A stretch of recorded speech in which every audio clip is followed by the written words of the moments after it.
జరగమ్మా ఒకటే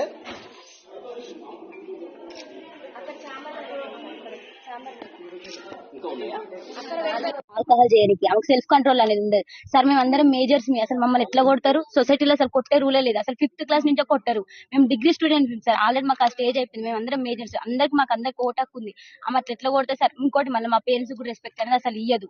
మా పేరెంట్స్ ఏం చేసి సార్ ఎట్లా పడితే అట్లా మాట్లాడతారు సార్. అసలు మా మేడంకి అసలు సెల్ఫ్ కంట్రోల్ అనేది లేదు సార్. మా మీద ఎగబడుతుంది. అంటే నైట్ టైం ఆల్కహాల్ చేసాం మా మీద ఎగబడి మమ్మల్ని ఏమైనా చేస్తే మా పేరెంట్స్ సార్ ఆ బాధ. మా పేరెంట్స్ తో కూడా కరెక్ట్ గా మాట్లాడారు సార్. అసలు మాకు కరెక్ట్ గా కమ్యూనికేషన్ అనేది ఉండదు సార్. మీరు ఆల్కహాల్ ఏసీటీ మేడం ఆమెకు బాగా సపోర్ట్ సార్. మేము నైటే పట్టుకున్నాం. అందుకనే ఇంత దాకా రావాల్సి వచ్చింది సార్. డిమాండ్స్ ఏందమ్మా? మాకు మెయిన్ మా ప్రిన్సిపల్ మేడం వద్దు, ఏసీటీ మేడం కూడా సస్పెండ్ చేయాలి అంతే. మాకు ప్రిన్సిపల్ మేడం అవి ఉన్నాయి కూడా దొరికినాయి బీర్ బాటిల్స్ రూమ్ సీల్ చేసినాం సార్.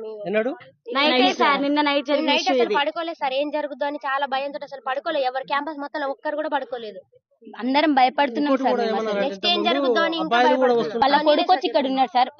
అంటే వాళ్ళ కొడుకు వచ్చినప్పుడల్లా మేము చాలా అన్కంఫర్ట్ గా ఫీల్ అయినాం సార్. మేము అందరం ఆడపిల్లలేం సార్. షార్ట్స్ వేసుకుంటాం, ఇంకెట్లనే ఉంటాం సార్. మేము కాలేజ్ లో ఉంటున్నాం. హాస్టల్ అంటే కాలేజ్ టైం అయిపోయిన తర్వాత హాస్టల్ మేము అందరం డ్రెస్ చేంజ్ చేసుకుంటాం. కానీ మేము చాలా అన్కంఫర్ట్ గా ఫీల్ అయినాం సార్. వాళ్ళ కొడుకు వచ్చి 5 days 6 days 1 week వరకు ఉన్నారు సార్.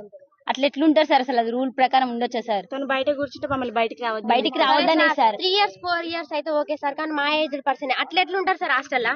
అమ్మాయిలు అసలు ఇది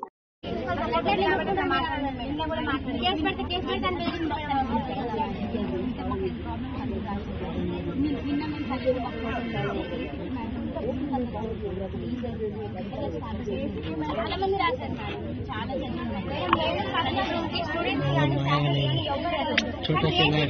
ఏం పని అసలు ఎందుకు వెళ్తారు? మేడం పర్మిషన్ లేకుండా ఆమె ఆబ్సెంట్ లో ఉన్నా అయినా కూడా అసలు రూమ్ ఓపెన్ చేస్తారు.